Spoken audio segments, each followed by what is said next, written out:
Writing task 2 এর ক্ষেত্রে আমাদেরকে অলওয়েজ আমরা প্রেফার করি যে একটা এক্সাম্পল আনতে হবে। এক্সাম্পলটা কি?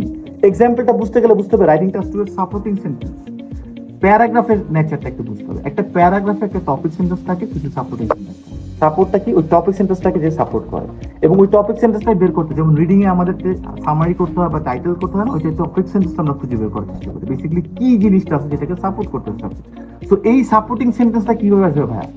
এই সাপোর্টিং সেন্টেন্সটা 2 থেকে 3 ভাবে আসতে পারে। যেমন ধরো তুমি বললা যে আলটিমেটলি অনলাইন এডুকেশন ভালো, কথা কারণ কি আমরা রিমোট এডুকেশনটা এখানে পাই অনেক দূরের জায়গা। তো কিভাবে পাই বা পাইলে কি সুবিধা হয় বা অসুবিধা, এগুলো সাপোর্টিং সেন্টেন্স। প্রথম সেন্টেন্সটা কি ছিল বা টপিক সেন্টেন্সটা কি ছিল? অনলাইনের মাধ্যমে আমরা রিমোট এডুকেশন পাচ্ছি। যেমন সমবায় কানাডাতে আছে বা সমবায় ব্রিডিং গ্রাউন্ডে অনেকে কানাডা ইংল্যান্ডে আছে। ওই যে ওনাদের যে একটা লেসন বা এটা আমি এটা বাংলাদেশি ঢাকা থেকেও পেতে পারবো। কিভাবে পেতে পারবো? Only if we have the online education via. এটা আগে ছিল না। সমবায় এখন কানাডাতে আছে, কিন্তু সমবায় এখন হার্ভার্ডের একটা কোর্স নিতে পারবে।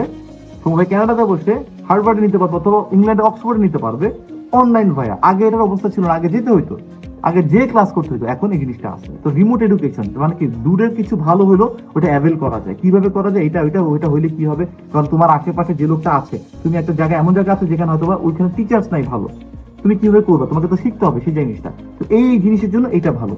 এই যে জিনিসগুলো রিজনিং দেখাচ্ছ না, এইটা পারছো না, ওইটা পারছো না, এটা পারছো না, এইটা হচ্ছে রিজনিং। অথবা অনলাইন এডুকেশন হলে এইটা হবে। ধরো অনলাইন হলে টাইম বাঁচবে। টাইম বাঁচলে কি কি সুবিধা হবে? সেগুলো হচ্ছে ইম্পর্টেন্সের জায়গা। এগুলো সবকিছু সাপোর্টিং সেন্টেন্স হিসেবে আসে। আর এইখানে আমরা বলি একটা এক্সাম্পল আনতে সাপোর্টিং সেন্টেন্সে। ফর এক্সাম্পল, ফর ইনস্ট্যান্ট আনতে বলি না?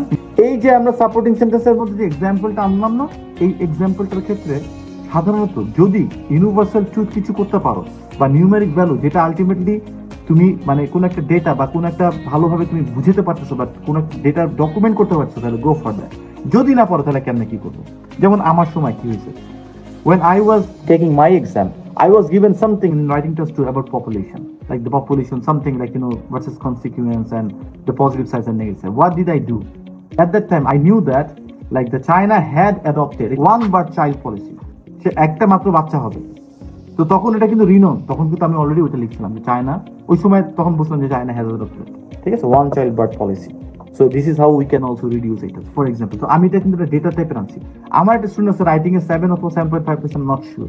সে কিন্তু দুবাইয়ের একেবারে ইকোনমিকের জায়গায় দিছে, কিন্তু ফর এক্সাম্পল 3 পয়েন্ট সামথিং ছিল, বাট ও করছে কি অ্যারাউন্ড 3% অথবা এরকম ভাবে লিখছে, অ্যারাউন্ড, যেটা আমরা রাইটিং এস 1 এ লিখি। আবার অ্যাকর্ডিং টু দিস জার্নাল, কারণ ও জার্নালে কাজ করতেছিল, সাধারণ ইউনিভার্সিটি স্টুডেন্ট ছিল।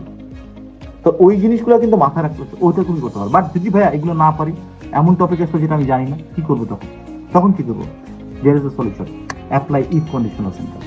If government adopts these strategies, there is a high possibility or high chance to see this অথবা to get this and that kind of advantage.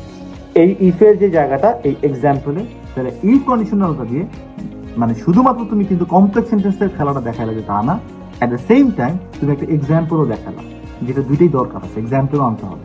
তো দুইটা জায়গা তুমি একটা জিনিস দিয়ে করলা।